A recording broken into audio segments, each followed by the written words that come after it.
ಎಲ್ಲರಿಗೂ ನಮಸ್ಕಾರ. ನಾನು ಡಾಕ್ಟರ್ ರವಿ ಎನ್ ಕರ್ಸಾಪ್ನರ್, ಕನ್ಸಲ್ಟೆಂಟ್ ಇಂಟರ್ವೆನ್ಷನ್ ರೇಡಿಯಾಲಜಿಸ್ಟ್. ಇವತ್ತಿನ ದಿನ ಡೀಪ್ ವೇನ್ ಥ್ರೋಂಬೋಸಿಸ್ DVT ಬಗ್ಗೆ ತಿಳಿದುಕೊಳ್ಳೋಣ. ಇದು ಕಾಲು ಅಥವಾ ಕೈಗಳಲ್ಲಿರುವಂಥ ರಕ್ತನಾಳದಲ್ಲಿ ರಕ್ತ ಹೆಪ್ಪುಗಟ್ಟಿ ರಕ್ತದ ಸಂಚಲನದಲ್ಲಿ ಏರುಪೇರಾಗಿರುತ್ತದೆ.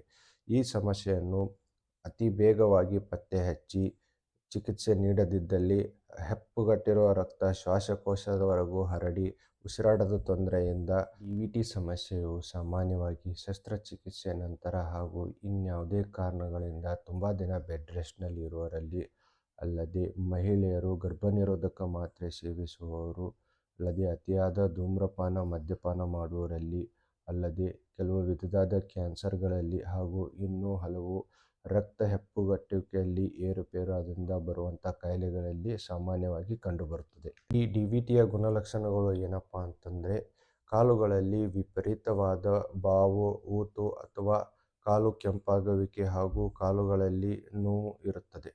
ಈ DVT ಸಮಸ್ಯೆಯನ್ನು ಅಲ್ಟ್ರಾಸೌಂಡ್, ಕಲರ್ ಡಾಪ್ಲರ್ ಸ್ಕ್ಯಾನ್ ಮುಖಾಂತರ ಪತ್ತೆ ಹಚ್ಚಬಹುದು. ಇದಲ್ಲದೆ ಶ್ವಾಸಕೋಶದ ಹೊರಗೆ ಹರಡಿರುವ ರಕ್ತದ ಹೆಪ್ಪುಗಟ್ಟಿಕೆಯನ್ನು ತಿಳಿಯಲು CT ಪಲ್ಮನರಿ ಆಂಜಿಯೋಗ್ರಫಿಯನ್ನು ಮಾಡಲಾಗುತ್ತದೆ.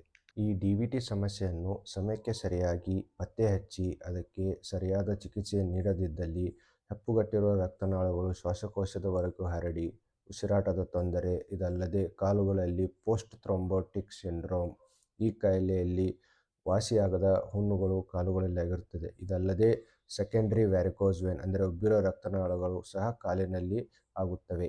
ಈ DVT ಸಮಸ್ಯೆಗೆ ಇರುವಂತಹ ಚಿಕಿತ್ಸಾ ವಿಧಾನಗಳು ಯಾವುದಪ್ಪ ಅಂತ ನೋಡೋದಾದರೆ, ಕೆಥೆಟರ್ ಡೈಲೆಕ್ಟೆಡ್ ಥ್ರೋಂಬೋಲೈಸಿಸ್ ಹಾಗೂ ಥ್ರೋಂಬೆಕ್ಟಮಿ. ಈ ಚಿಕಿತ್ಸಾ ವಿಧಾನಗಳಲ್ಲಿ ರಕ್ತನಾಳದಲ್ಲಿರುವ ಹೆಪ್ಪುಗಟ್ಟಿರುವ ರಕ್ತವನ್ನು ಹೊರಗೆ ತೆಗೆದು ರಕ್ತ ಸಂಚಲನದ ಏರ್ಪೇರನ್ನು ಸರಿಪಡಿಸುವುದು. ಎರಡನೇದಾಗಿ IVC ಫಿಲ್ಟರ್.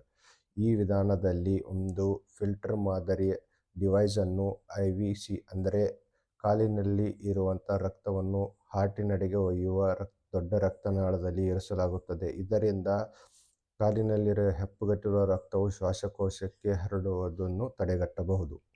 ನೀವು ಅಥವಾ ನಿಮ್ಮ ಸಂಬಂಧಿಕರು ಯಾರಾದರೂ ಇಂಥದ್ದೇ ಸಮಸ್ಯೆಯಿಂದ ಬಳಲುತ್ತಿದ್ದರೆ ಹಿಂದೆ ಭೇಟಿ ನೀಡಿ ನಮ್ಮ clinic Shri Holebasaveshwara intervention radiology clinic,